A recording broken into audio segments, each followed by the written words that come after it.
Maternité, le service de chirurgie, c'est une catastrophe pour le 8-15 ans. Les emplois vont sauter, ils vont pas dire qu'ils vont être recréés ailleurs. Le plan de Macron, c'est ça, faire peur et prendre des mesures répressives comme la réforme de l'assurance chômage et la casse de l'hôpital public. À Lannion, on sait qu'une cinquantaine de soignants vont être suspendus entre Lannion et Kessel. On va passer la parole à un représentant des soignants ne n'appliquent pas la loi parce qu'ils ne peuvent pas. S'ils appliquaient la loi telle qu'elle est prévue de suspendre ces personnes ne pourraient plus travailler et les services devraient fermer. Il y a des endroits où les cliniques n'assurent plus les urgences qu'ils assuraient jusqu'à présent. C'est une catastrophe. Ouais. C'est une véritable catastrophe sanitaire que nous prépare Macron. Le devenir de nos soins de notre santé est en danger à cause de sa politique sanitaire. Il faut mettre des médecins à la tête des hôpitaux, pas des comptables. À Strasbourg, une trentaine de pompiers ont déposé leur casque parce qu'ils sont suspendus. Une trentaine de pompiers en moins pour les services d'urgence, pour les incendies, pour les secours aux personnes. C'est une véritable catastrophe. Voilà l'illustration de la politique de Macron. On n'en veut pas. Tiens, il y a un... Non, passe sanitaire. Je vais pas vous embêter longtemps. Je vais pas parler de mon cas, même si vite fait j'étais en arrêt de travail pour cause de dépression avec tout ce qui se passe. Et malgré ça, j'ai été convoqué la semaine dernière à l'hôpital pour notifier ma suspension parce que je refuse l'obligation de me faire vacciner. Mais c'est pas de mon cas que je veux parler. Je parlais moi d'un autre agent de l'hôpital. D'un autre agent de l'hôpital qui est né à Lannion, dans les années 80, qui a fait toutes ses études ici, qui est allé au lycée à Lannion, qui après s'est battue pour avoir ce qu'elle voulait faire. Elle voulait faire ergothérapeute. Et il a fallu qu'elle fasse des emprunts, qu'elle parte faire son école à Berck, dans le nord, là-bas. Ensuite, elle est revenue. Et ici, elle s'est dévouée corps et âme pour des familles, pour qui la vie a été complètement cassée. Des accidents de la vie, vous en connaissez tous. Des AVC, des traumatisés crâniens, des accidents de la route. Ça casse les familles, ça brise tout le monde. Mais cette personne, elle était là pour les aider à se reconstruire. Tout le monde la loue. C'est une personne magnifique. Tous les médecins veulent qu'elle soit dans son service. Elle devrait être louée, c'est une sainte.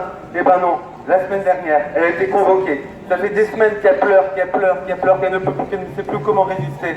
Et là, elle est convoquée et on lui dit, Madame, vous n'avez pas fait de faute, c'est pas grave, mais vous êtes suspendue, sans salaire. Et ne nous demandez pas l'autorisation de travailler, on vous la donnera pas. On a juste 3 cibles, on a gardé la sécu. Ça c'est sympa quand même, peut-être qu'on pourrait être soigné. Juste dernière chose pour terminer. À partir du 30 septembre, vous savez que sur les clubs sportifs et choses comme ça, les enfants de moins de 12 ans ne pourront plus avoir accès si on pas de passe sanitaire. Et bien c'est pareil à l'hôpital. À l'hôpital, on nous demande déjà de prévoir, de dire à nos patients, si vous n'avez pas de passe sanitaire, vous ne pourrez plus venir vous faire soigner à l'hôpital, chez les enfants. Déjà là, on demande aux parents de ne pas accompagner les enfants s'ils n'ont pas de passe sanitaire. Les enfants sont tous seuls. Nous, on refuse de faire...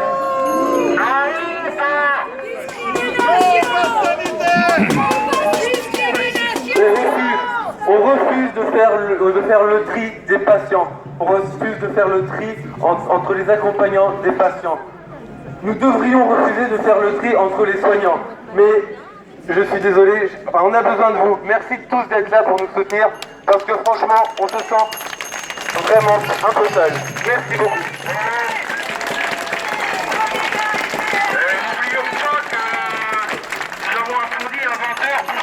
Qui maintenant sont devenus apparemment des héros. Rappelez-vous de tous les applaudissements de ces gens qui nous sauvaient la vie. Ces gens sont rabaissés maintenant. Les indifférents, ils pensent ce qu'ils veulent, mais la vérité elle est là.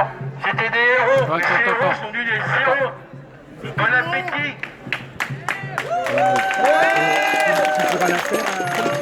On parle de santé, on pense soignant, on pense hôpital.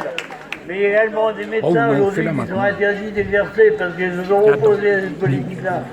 Il y a également tout le secteur associatif. ce qu'on appelle le médico-social. Dans le médico-social aussi, il y a des gens qui sont suspendus. On a une copine ici qui a reçu des notifications par recommandé ce matin. Comme quoi elle va être suspendue et sans salaire, ni rémunérée, voilà, elle est interdite de travailler. C'est une interdiction professionnelle, c'est vraiment scandaleux. On doit leur apporter le soutien partout. Voilà, c'est important. Merci.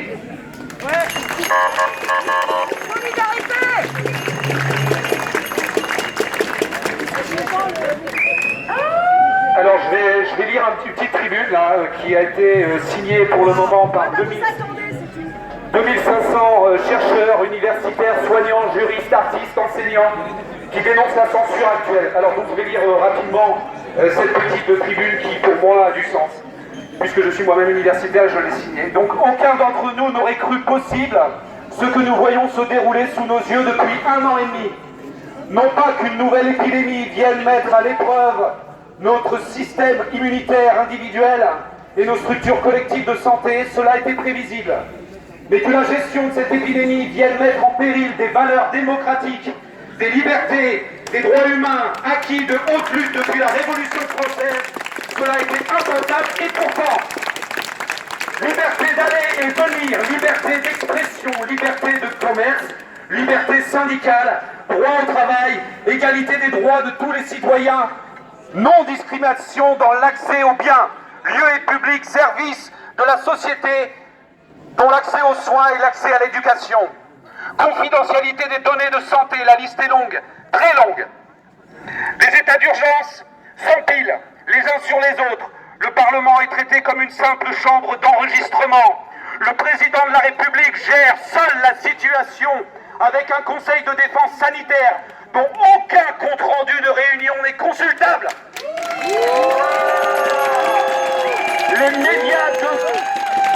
Les médias de toute tendance ne laissent quasiment aucune place au débat contradictoire et ils répercutent la communication gouvernementale sans distance. Les réseaux sociaux ne sont plus du tout le support de la liberté d'expression qu'ils vantaient à leur début.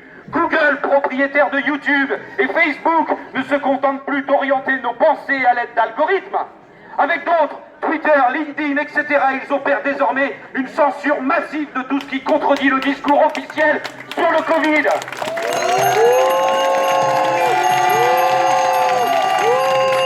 Dans un tel contexte, certains se croient tout permis. Les influenceurs se déchaînent, les attaques ad nominem pleuvent, les règlements de compte s'étalent. Et on voudrait non seulement discréditer à coups d'amalgame infantile, complotistes, complices de l'extrême droite, mais aussi radier, démissionner, évincer, en un mot, faire taire. Beaucoup de celles et ceux qui, de par leur emploi, constituent les élites, se taisent, souvent par peur d'être à leur tour ostracisés. Tout ceci rappelle à certains égards l'époque de la chasse aux sorcières sous le macartisme. Par ce texte, nous, professionnels et bénévoles de la recherche, de la santé, de l'éducation, du droit, de la culture, appelons toutes les femmes et tous les hommes qui ont encore un fort attachement à la démocratie, à la défense de toutes leurs forces. Non, il ne saurait être interdit de discuter des origines du SARS-CoV-2, ni interdit d'interpréter les statistiques de la mortalité autrement que pour dire que nous risquons tous de mourir, entre parenthèses le discours de la peur, ni interdit de dire que refus de soigner précocement les personnes contaminées est un dogme imbécile qui pour le coup pourrait donner lieu à des poursuites en justice, ni interdit de dire que les confinements font plus de mal que de bien aux sociétés, ni interdit de questionner l'influence des richismes, industries pharmaceutiques, sur le monde scientifique et médical, sur les gouvernements, sur les organismes supranationaux, OMS, UE, etc., et sur les médias. Ni interdit de constater que si la vaccination ARN protège en partie les formes graves de Covid, en revanche, comme le variant dit Delta le montre partout dans le monde, elle ne garantit ni d'attraper ni de transmettre le virus, ce qui invalide proprement le principe même du pass sanitaire.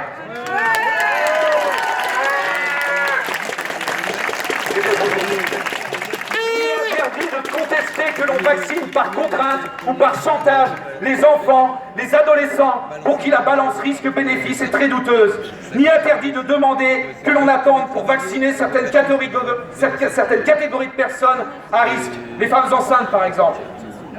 D'avoir plus de transparence sur les données de pharmacovigilance, ni interdit de manifester tous les samedis si l'on considère qu'il est intolérable de discriminer massivement les citoyens par le biais d'un laissez-passer sanitaire. Les principes de liberté et d'égalité, de même que les droits humains fondamentaux, ne se discutent pas, ne se compromettent pas. Ils sont les socles de notre société politique et le vrai fondement de notre cohésion sociale. La liberté d'expression est l'un de ces droits fondamentaux. Ceux qui tentent d'une façon ou d'une autre bien d'en empêcher l'exercice agissent contre la démocratie. Non, on va y aller.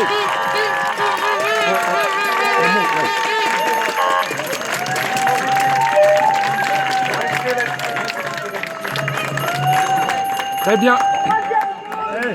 Troisième dose pour les retraités. Laissez un peu de respiration. Vous pensez que ça va être bon pour leur santé? Ouais. Bah oui, ouais, bah oui. Troisième dose et combien de doses encore? Le système immunitaire va devenir quoi devant les bactéries, les aides qu'ils rencontrent habituellement? Une pompe à fric. Et rejoignez-nous. Arrêtons la division que Macron fait en France. Et ceux qui ne veulent pas écouter sont avec le diable.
Mais t'as un beau drapeau.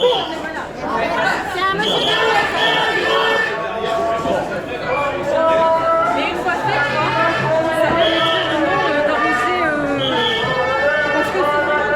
Et pour un monde meilleur. Veux pas, nous on est là. On est là. Pour l'honneur des travailleurs et pour un monde meilleur.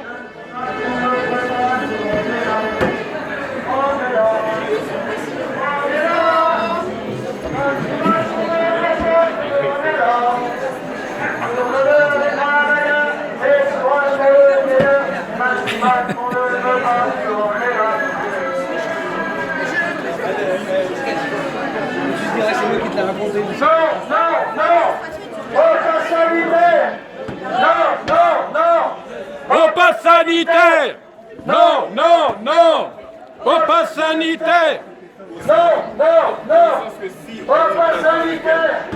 Non, non, non! Au pass sanitaire! Non, non, non! Au pass sanitaire!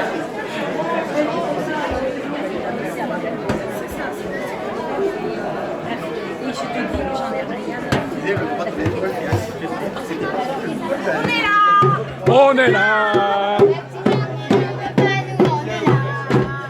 Pour l'honneur des travailleurs et pour un monde meilleur. Même si Macron ne le veut pas, nous on est là!